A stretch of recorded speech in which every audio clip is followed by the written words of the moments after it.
Hey everyone, today we're going to be looking at the Furibee F36, another mini whoop, and just to compare looks for the Eachine one I just did, very similar. So I expect them to fly very similar. They have a lot of the same features, 2.4 wireless version, so flips, LED lights, 6-axis gyro, headless, return to home, depending on how well the headless works, and the low speeds.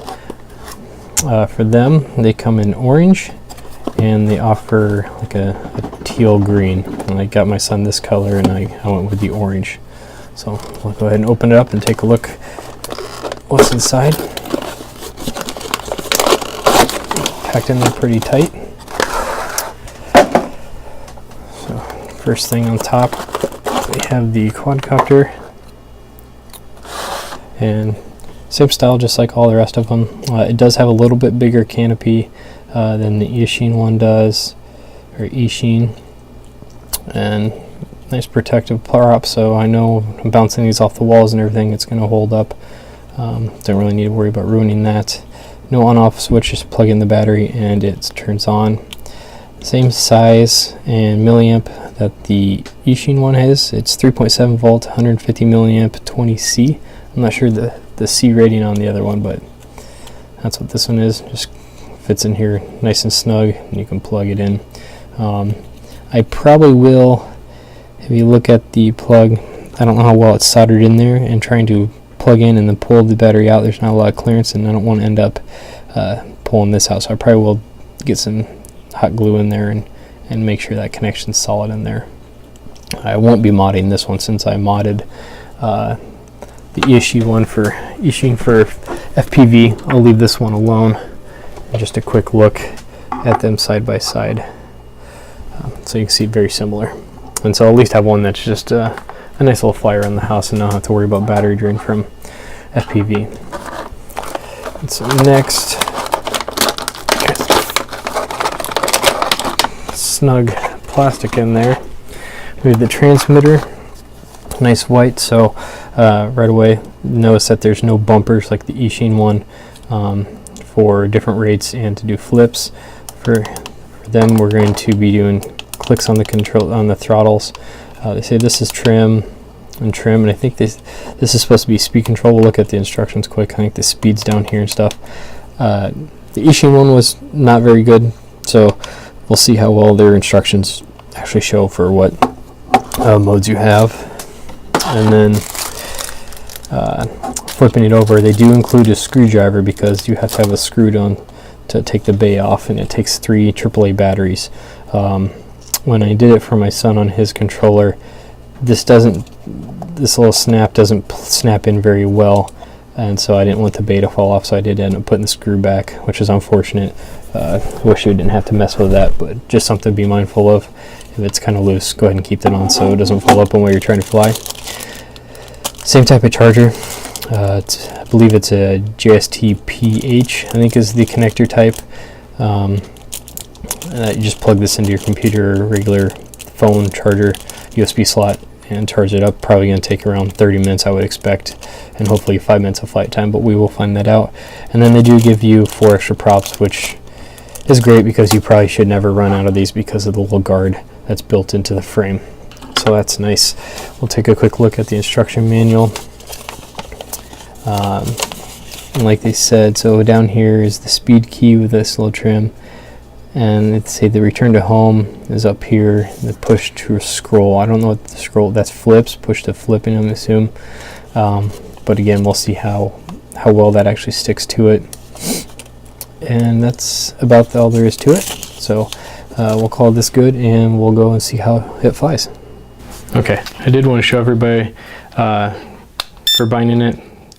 This should be up, down, and now it's bound.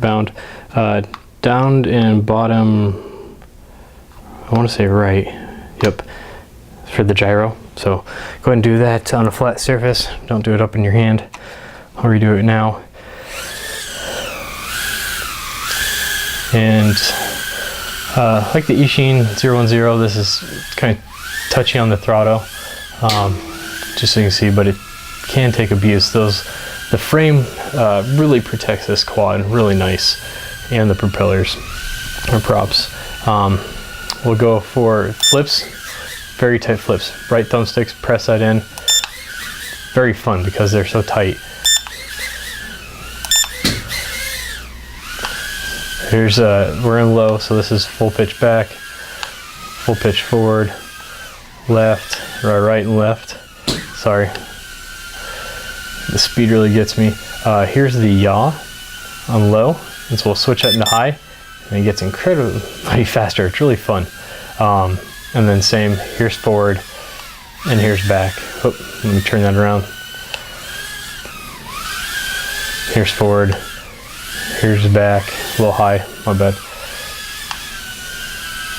And right, and then left. Go back into low just for flying in the house. For me, it can do some nice, some tight spirals. Not as tight on low. If you put it back into high rate and then try doing them, it can be really cool and fun. Just does them really nice, and that's really cool. I do want to, when the wind dies down around here, take this outside because I think it'd be really fun to fly outside with no wind. Nice little flyer. The right stick thumbstick, like I said, is flips. The left does headless mode. I would not do that. It didn't work well for me any of the times I've tried, and clicking it again never got it out. The quad would always try going to the right. Every time I try doing it, it basically flips itself or throws itself into the wall. The only way I've been able to cancel that is to turn the transmitter off, turn it back on, and rebind to the quad. So just that's been my experience. I would not do the headless mode. And let me land this quick and I'll show you. So right here is headless mode, and down here is the rates. I didn't find the right or left one button do anything.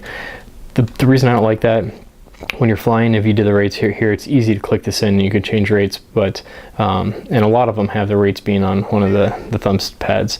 So when you click on that on accident, it really stinks. You have to turn it off to get it back. But trying to fly, and then I usually try keeping the throttle here and then use my right thumb to change the rates. Works the best for me, but it's a little annoying. But it's probably one of the only peeves about this quad. Really nice, can be a nice slow flyer for somebody. You can even go slower than that.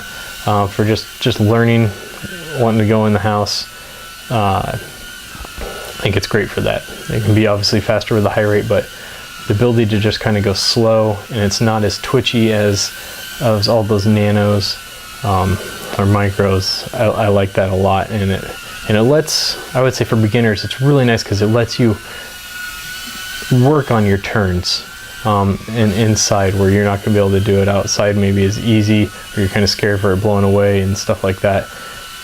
And it's just something nice that you can work on inside, and then when you get a little bit more familiar, you can fly it around and, you know, be more crazy with it, smack it up in the ceiling, whatever.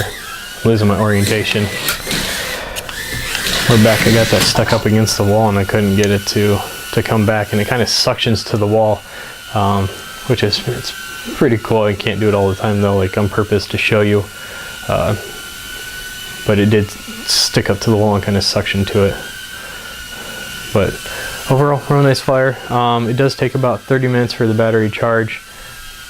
I haven't timed it yet, so I'll try to see how long this was flying and let you guys know.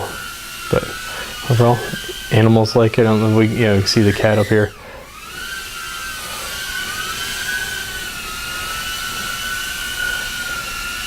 Definitely fun to play with them.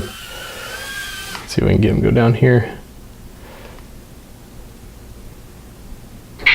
Yep. But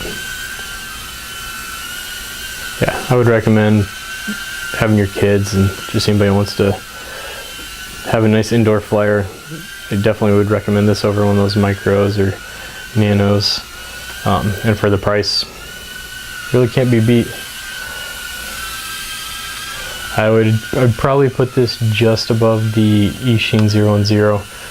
Handles a little easier, inside, so it can be flown just a little bit slower. And the yaw and the spirals for it are just crazy fun. So that part's really awesome. So you can see, I don't know if you can see in the camera, I'll bring it back here and hold it. Yep, it's stuck on the ceiling. Try and bring it up. And it's dying. So the lights start blinking. You got the red and the blue. Time to go ahead and unplug this, and we'll go talk about it. Okay, so final thoughts on this. I think it is a great little quadcopter. I'll try getting a picture right here that you can see how much I've scuffed up the top in testing this. I'm not that bad of a flyer, but I was messing around with it. I would toss it like this and stuff and see if it could fly and stuff. You can see the scraping on the inside of the guard right here. I think that's from the props maybe hitting it while it's spinning. You can see more scraping there, but this thing, the top never popped off. Securely on there still, no issues. Battery never fell out. It goes in there pretty tight. No, so I mean, this flies really nice inside. I love it. I actually love it. I've been telling some coworkers about it. I get really excited. So my friend, he might order it for his son because it's so cheap from Banggood, and I'll have that link down in the description. And yeah, for indoor flyer, I really can't, for something just messing around the house, can't really ask for too much more. I know earlier I talked about putting that screw in there. With mine, it does fit more snug than my son's, so I don't want the screw in there, and I'm not going to mess with it, and I don't have to worry about it falling out. So I did want to note that. One thing for the battery, for the charger, some of them they're off and then they come on when they're done charging. For this one, the light stays on with the default charger. Plug in a PC, whatever light's on, and then it'll come off in about 30 minutes or so when the battery is fully charged. So just so you know that. We'll find this pretty good the whole time.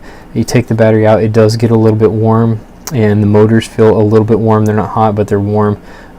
So just be wary of that. I do have some more batteries coming, so I'm probably going to do some back-to-back flights and see how it is, and if the motors can hold up and not burn out. But hopefully not. Like I said, it's $13 something right now. I don't know what's going to go to after that, but I think there's some flash sale going on, and so I would highly recommend this. Cons, I don't like that they have like a non-JST. JST would have been good. I don't remember the name of this. It might be JST PH or something, but it's not a standard connection, so not a lot of batteries go to this. You'd have to buy certain batteries for it, as well as chargers. You can't just use a regular hobby charger or anything. So that's a bit of a con. It does take a little while for the battery to charge, and I don't like having right here, the thumbstick be the throttle thumbstick, clicking that in be the headless mode and stuff, and whatever it's trying to do. I don't know what it's trying to do. I'll return to home when I'm doing that too.